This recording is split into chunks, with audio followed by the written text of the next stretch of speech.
Apulia हिता जो असे जागता धन्य माता पिता तयाचिया पोळी कन्या पुत्र होती जे सात्विक तयाचा हरिख वाटे देवा गीता भागवत करीती श्रवण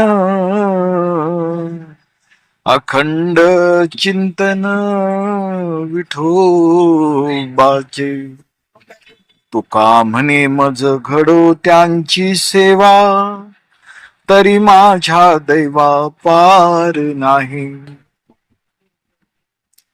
ज्याला आपल्या हिताची चिंता असते, ज्याला आपले हित कळते, त्याचे मायबाप धन्य आहेत. त्या कुळामध्ये सात्विक वृत्तीची मुली जन्माला येतात. त्या कुळाविषयी परमेश्वराला देखील हरिक वाटते, कौतुक वाटते.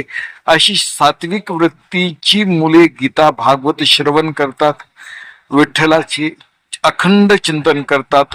तुकाराम महाराज म्हणतात, अशा लोकांची सेवा माझ्या हातून घडली तर माझ्यासारखा भाग्यवान मीच ठरेल.